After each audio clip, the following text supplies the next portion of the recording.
जय हिंद everyone. Welcome to online class of Shri Ram public school.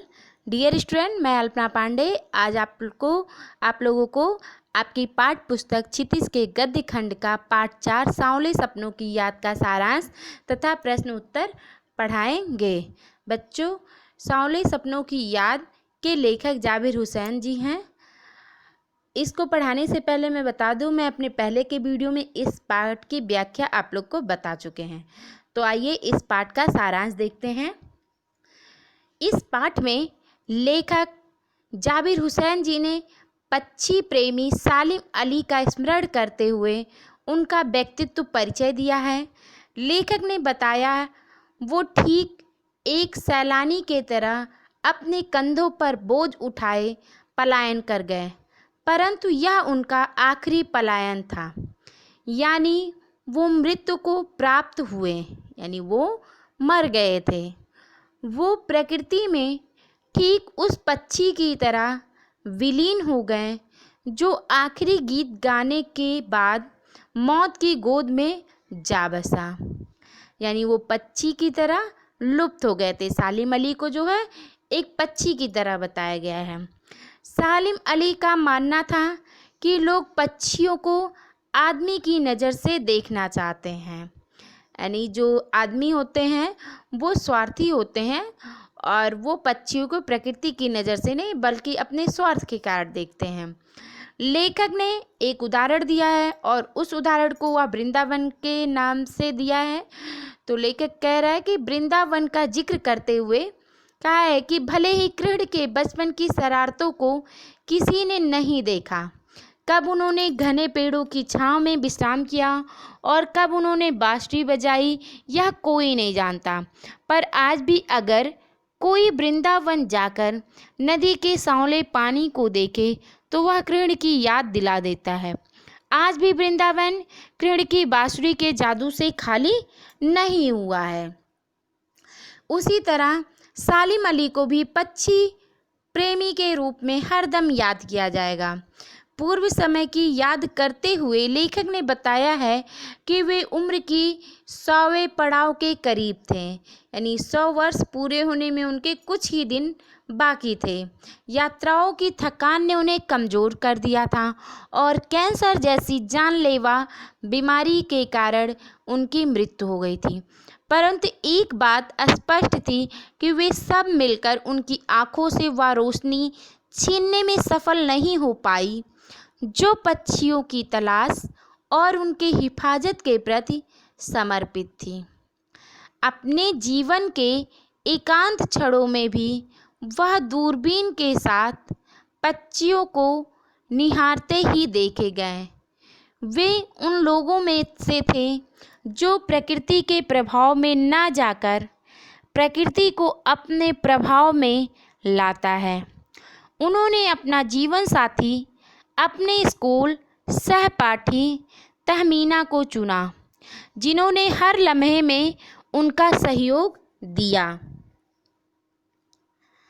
सालिम अली जी अनेकों अनुभवों के मालिक थे। एक दिन वे केरल की साइलेंट वैली को रेगिस्तानी हवाओं के झोंकों से बचाने का अनुरोध लेकर पूर्व प्रधानमंत्री चौधरी चरण सिंह से मिले थे, जो कि मिट्टी पर पड़ी पानी की पहली बूंद का असर जानने वाले नेता थे। परंतु पर्यावरण के संबंधित खतरों के बारे में जब सालिम अली ने उन्हें अवगत कराया तब उनकी भी आंखें नम हो गईं। सालिम अली ने अपनी आत्मकथा का नाम फॉल ऑफ स्पैरो रखा, जिसमें उन्होंने एक घटना का जिक्र करते हुए लेखक को D.H. लॉरेंस के बारे में लिखा कि उनकी मृत्यु के बाद उनकी पत्नी से कहा गया कि वे अपनी पत्नी पर कुछ लिखें। तब उन्होंने कहा कि उनके बारे में मेरे से ज़्यादा मेरी छत पर बैठने वाली गौरैया जानती है। मुमकिन है लॉरेंस सालिम का अटूट हिस्सा हो। वे सदा जटिल प्राणियों के लिए एक पहेली रहेंगे, यानी सालिम अली जटिल प्राणियों के लिए एक हमेशा पहेली रहेंगे। बचपन में उनके एयरगन की शिकार एक गौरैया ने उन्हें पक्षी प्रेमी बनाकर जो राह दिखाई, वे उन्हें नए नए रास्ते की ओर ले जाती रहें। वे एक भ्रमणशील व्यक्ति थे जो कि प्रकृति के दुनिया में एक टापू के बजाय अथाह सागर बनकर उभरे। बच्चों, ये तो था सारांश। आइए अब हम प्रश्न उत्तर देखते हैं। पहला प्रश्न है, किस घटना ने सालिम अली के जीवन की दिशा को बदल दिया?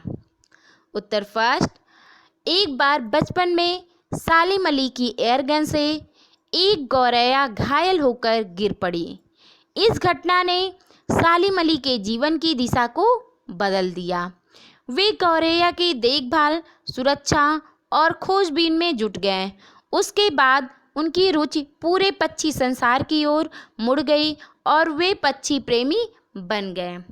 प्रश्न 2, सालिम अली ने पूर्व प्रधानमंत्री के सामने पर्यावरण से संबंधित किन संभावित खतरों का चित्र खींचा होगा कि जिससे उनकी आंखें नम हो गई थीं?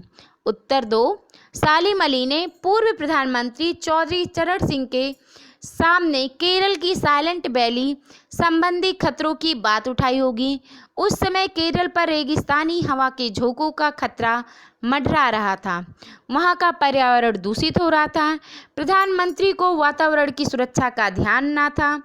पर्यावरण के दूषित होने के खतरे के बारे में सोचकर उनकी आंखें नम हो गईं। प्रश्न 3, लॉरेंस की पत्नी फ्रीडा ने ऐसा क्यों कहा होगा कि मेरी छत पर बैठने वाली गौरैया लॉरेंस के बारे में ढेर सारी बातें जानती हैं?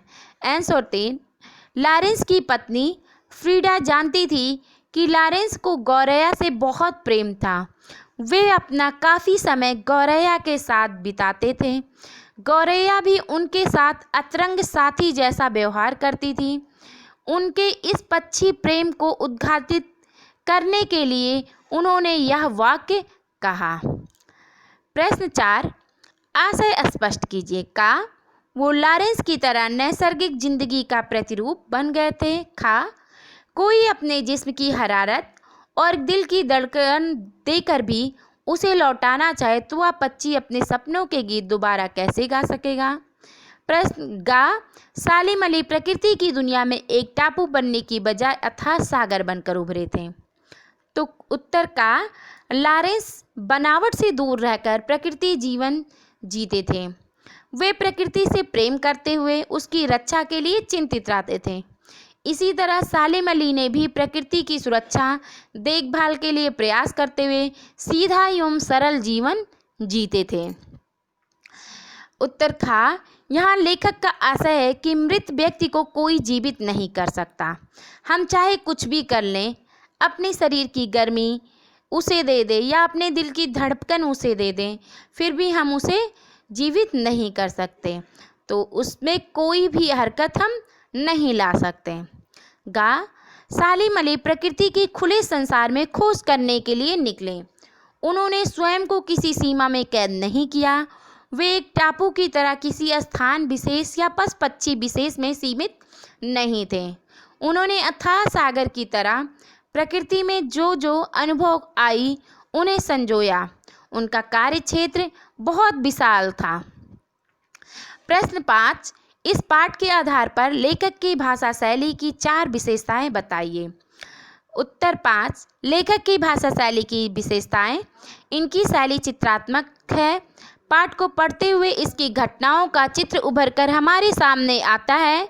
लेखक ने भाषा में हिंदी के साथ साथ कहीं कहीं उर्दू तथा कहीं कहीं अंग्रेजी के शब्दों का प्रयोग भी किया है। इनकी भाषा अत्यंत सरल तथा सहज है। उनके अपने मनोभावों को प्रस्तुत करने के लिए लेखक ने अव्यवस्थित शैली का सहारा लिया है।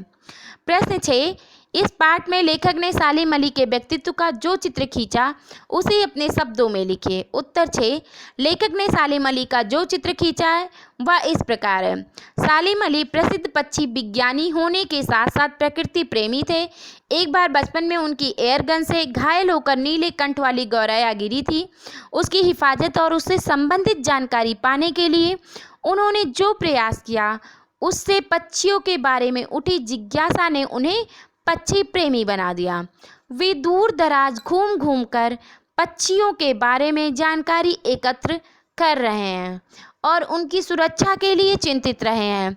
वे केरल की साइलेंट वैली को रेगिस्तानी हवा के झोंकों से बचाने के लिए तत्कालीन प्रधानमंत्री चौधरी चरण सिंह से भी मिले। वे प्रकृति की दुनिया के अथाह सागर बन गए थे। प्रश्न 7, सांवले सपनों की याद शीर्षक की सार्थकता पर टिप्पणी कीजिए। उत्तर 7, सांवले सपनों की याद एक रहस्यात्मक शीर्षक है। इसे पढ़कर पाठक जिज्ञासा से आतुर हो जाता है कि कैसे सपने, किसके सपने, कौन से सपने, ये सपने सांवले क्यों हैं, कौन इन सपनों की याद में आतुर है आदि। सांवले सपने मनमोहक इच्छाओं के प्रतीक हैं। ये सपने प्रसिद्ध पक्षी प्रेमी सालिम अली से संबंधित हैं। सालिम अली जीवन भर सुनहरे पक्षियों की दुनिया में खोए रहे। वे उनकी सुरक्षा और खोज के सपनों में खोए रहे। ये सपने हर किसी को नहीं आते। हर कोई पक्षी प्रेम में इतना नहीं डूब सकता। इसलिए आज जब सालिम अली नहीं रहे हैं तो लेखक को उन सांवले सपनों की याद आती है जो सालिम अली की आंखों में बसते थे। यह शीर्षक सार्थक तो है किंतु गहरा रहस्यात्मक है। चंदन की तरह घिस घिस कर इसके अर्थ तथा प्रभाव तक पहुंचा जा सकता है। बच्चों, यहाँ पे प्रश्न उत्तर हमारा पूरा होता है। इस प्रश्न उत्तर को अपनी उत्तर पुस्तिका में लिखिएगा। Thank you and have a nice day.